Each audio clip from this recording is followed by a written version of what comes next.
భారతదేశము నా మాతృభూమి. భారతీయులందరూ నా సహోదరులు.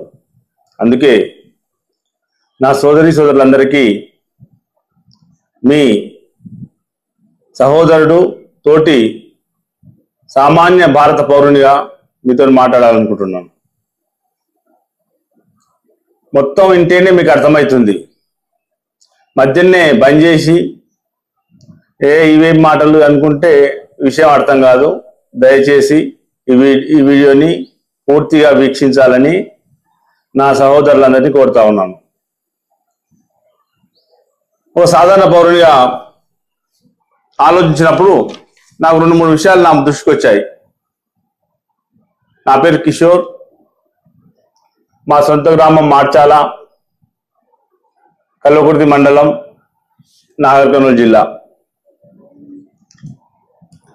ఈ విషయాలు మాట్లాడడానికి ఒక ప్రెస్ మీట్ పెట్టాలని పిలిస్తే విలేకరులు వివిధ కారణాల వల్ల రాలేదు. వీడియో తీపిద్దామంటే అనుభవం లేక సరిగా రాలేదు. మూడో ప్రయత్నంగా ఒక సోదరుని పట్టుకొని ఈ వీడియో తీయడానికి ప్రయత్నం చేస్తా ఉన్నాను. మా గ్రామంలో వెంకట చెల్మారెడ్డి అనే ఒక టీచర్ ఉన్నాడు. పాపం బాగా కష్టపడ్డారు. చిన్నప్పుడు ఏం లేనోళ్ళు, పొలాలు ఉన్నాయి కానీ ఆర్థికంగా ఇబ్బందులు ఉన్నాయి. కష్టపడి చదువుకున్నాడు. వాళ్ళ ఫ్యామిలీలో అందరు సెటిల్ అయ్యారు, జాబ్లు వచ్చాయి. వాళ్ళ తమ్ముడు అమెరికాకు వెళ్ళాడు. కానీ ఈ దరిద్రమైన ధన వ్యామోహం అందరితో ఆగలేదు. ఎక్కువ సంపాదించాలనే ఉద్దేశంతో దేశంలో ఉన్న వివిధ రాష్ట్రాల్లోని ముఖ్యమైన పట్టణాల్లో, అంటే జరిగింది 20 సంవత్సరాల క్రితం, టెలిస్కామ్ అంటే ఎస్టీడీ బూత్లలో ఇక్కడ నుంచి ఫోన్లు చేస్తే ఆ బిల్లు గవర్నమెంట్ పోకుండా, బిఎస్ఎన్ఎల్ పోకుండా వీళ్ళకి వచ్చేటట్టు టెలిస్కామ్ దేశవ్యాప్తంగా చేసి వందలాది కోట్లు ఆర్జించారు. ఆ సొమ్ముతో ఇంకా రెచ్చిపోయి అంతటా పెట్టారు. అయితే బెంగాల్లో వాళ్ళు పట్టుబడ్డారు. బెంగాల్లో 20 ఏళ్ల క్రితం పట్టుబడ్డది. వాళ్ళు గవర్నమెంట్ చెప్పిన లెక్కల ప్రకారం, కోర్టు చేసిన లెక్కల ప్రకారం 4 కోట్ల విలువ. అంటే వీళ్ళకి రాష్ట్రం మొత్తం ఉన్నాయి, పట్టుబడ్డది మాత్రం బెంగాల్లోనే. ఈ 4 కోట్ల విలువకి సంబంధించి వాళ్ళు చేసి ఏం చేశారంటే, అప్పుడు అక్కడ వాళ్ళు బయటపడడానికి అప్పుడు ఎమ్మెల్యేగా ఉన్న కృష్ణారెడ్డి గారు, మా కలగుర్తి, అదేవిధంగా అప్పుడున్న అంటే వాళ్ళతో చనిపోయారు జయపాల్ రెడ్డి గారు, వాళ్ళ కాళ్ళు మొక్కి ప్రాధేయపడి ఎట్లయినా బెంగాల్లో మా కేసు మాఫీ చేయడానికి ప్రయత్నం చేశారు. అందులో భాగంగా జయపాల్ రెడ్డి గారికి వామపక్షాలతోని బాగా సంబంధాలు ఉన్నాయి.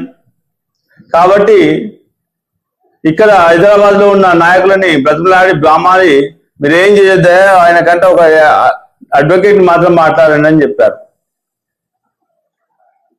మరి మీరు మాట్లాడారా లేదా తెలియదు నాకు.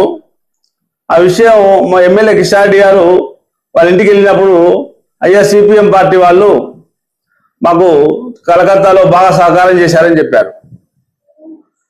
నేను మా పార్టీ లీడర్లని క్వశ్చన్ చేశాను. వాడు ఒక లఫంగా ఈ మాట మాట్లాడదు, ఈ మాట్లాడకుండా ఉండడానికి ప్రయత్నం చేస్తాను. అప్పుడప్పుడు దొరికితే కష్టంగా దాన్ని సహజంగా అర్థం చేసుకోండి. అలాంటి వాళ్ళకి మనం కనీసంగా అడ్వకేట్ని కూడా ఎందుకు మాట్లాడాలి అని క్వశ్చన్ చేశాను. అంటే తెలుగు రాదు, అడ్వకేట్ని కదా, న్యాయము ధర్మం అంతా కోర్టు నిర్ణయిస్తుంది, మనం మాట్లాడింది అడ్వకేట్ని కదా అన్నారు. సర్లే అని కాంప్రమైజ్ అయ్యాను. అయితే ఈ డబ్బు సంపాదించిన ఈ విధాలు అక్కడ లాయర్లను కొన్నారు, అంటే ఫీజు కాదు కొన్నారు, జడ్జీలను కూడా కొన్నారు, ప్రభుత్వాన్ని కూడా కొన్నారు, కొని ఆ కేసు మాఫీ చేసుకున్నారు. ఇప్పుడు హైదరాబాద్, తెలంగాణలో కాకుండా వివిధ ప్రాంతాల్లో ఇష్టం వచ్చినట్టుగా పొలాలు కొని బినామీ పేర్ల మీద దాని మీద కొని కొన్ని వేల కోట్లకి పగలెత్తారు. అది ఒక అంశం. ఈ విషయం నేను వాళ్ళతో మాట్లాడుతుంటే పో కిషోర్ నువ్వు ఎప్పుడు ఇటువంటి చెప్తావు, ఆయన ఒక్కడే నువ్వు లక్ష సినిమా అంటే ఒక్కడే ఉన్నాడు చేసింది, దేశం మీద ఎంతమంది చేస్తలేరు అన్నారు. ఎవరై ఒక్కరి పేరు చెప్పన్నా అంటే వెంకటేష్ ఎంపీ వెంకటేష్ అయినా ఉప్పల వెంకటేష్ 1000 కోట్లకు పదవులు ఎత్తిండు. ఎట్లా పదవులు ఎత్తిండు అని అడిగాను. 25 పెద్ద పెద్ద లారీలలో కొన్ని సంవత్సరాల పాటు బియ్యాన్ని, రేషన్ బియ్యాన్ని అక్రమంగా రవాణా చేసి ప్రభుత్వ అధికారుల సహకారంతో, రాజకీయ నాయకుల సహకారంతో, పోలీసు వాళ్ళ సహకారంతో పక్క రాష్ట్రాలకి పంపించి సంపాదించాడు. ఇప్పుడు ఆయనకి రాజకీయ పదవులు ఉన్నాయి, కుల సంఘాల పదవులు ఉన్నాయి, అన్నీ ఉన్నాయి. ఇంకా ఇప్పుడు ఎమ్మెల్యే పదవి మీద ఆశ ఉందట. దానికి ఆయననే ఒక మండలంలో మొత్తం ప్యానెల్ వేసేసి వాళ్ళ ఖర్చంతా ఆయనే పెట్టేసి గెలిపించుకొని పెద్ద లీడర్ అనిపించుకున్నాడు. ఆయనకు మొన్న సీటు కొంచెం రాలేదా, ఇంకా భవిష్యత్తులో ఎంపీ సీటు, ఎమ్మెల్యే సీటు ఏదో ఇంకా కావాలి. జనం వల్ల మంచి పేరు ఉంది. ఎందుకు? ఎవరైనా గుడిసె కాలిపోతే 20,000 ఇచ్చి వస్తాడు. జనం అబ్బా ఎంత బుక్కుపోడు, ఎంత దూర, ఎంత ఈయనట్టు ఉంటాడు, ఎవడు ఏ కొడుకు ఇచ్చింది ఇంతవరకు ఎవడు వెళ్ళి అంటారు. ఎవరైనా చచ్చిపోతే 50,000 ఇచ్చి వస్తాడు దాన సంస్కారాలకు. అది తాగి కూర్చుని అంతా తాగి అందరు కూర్చొని అబ్బా ఉప్పలకంటే ఇచ్చిన 50,000 లేనోళ్లకు అని కూర్చొని తాగి మాట్లాడుకుంటుంటారు. గొప్పోడు అంత అంత ఎంత త్యాగం ఎవరు చేస్తారని. ఈ ఇటువంటి కొడుకులంతా రాష్ట్రం మొత్తం మీద ప్రతి మండలంలో ఎవరికి వాళ్ళకి తెలుసు. నాకు వీళ్ళిద్దరి గురించి తెలుసు. గ్రామాన మండలంలో వాళ్ళు ఆలోచిస్తే వాళ్ళకి కనిపిస్తారు. వీళ్ళంతా రాజకీయ నాయకులు అవతారం ఎత్తి మనం పాలిస్తారు. పార్లమెంట్ నువ్వు కొత్త చెప్పేది ఏమైనా, పార్లమెంట్లో ఎంపీలలో ఉన్న దానివల్ల 70% లంగా ఇట్లా ఇటువంటి దొంగ కొడుకులే అంటున్నారు. మరి ఎక్కడ పోతుంది దేశం? నేను భారతీయ పౌరుని కదా. నా అమ్మ భారతమ్మ బట్టలు ఉడదీస్తుంటే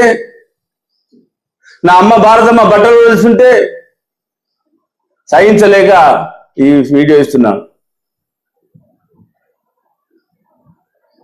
సరే చూద్దాం, వాళ్ళ కర్మ వాళ్ళ. అసలు విషయానికి వద్దాం.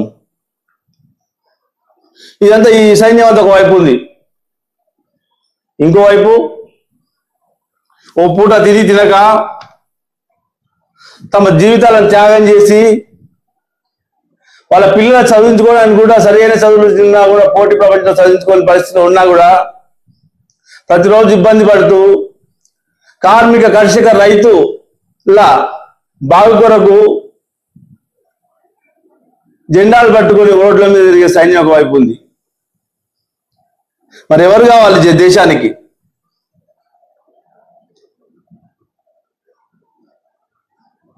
భారతమ్మ బట్టలు కొట్టే నేను ఒక వాడు వాడుతున్నాను, వాడోళ్ళు ఏమనుకోవద్దు, అందుకని పెద్ద వద్దులే, ఎందుకు వాడు మీకు అర్థమైంటది ఇప్పటికే.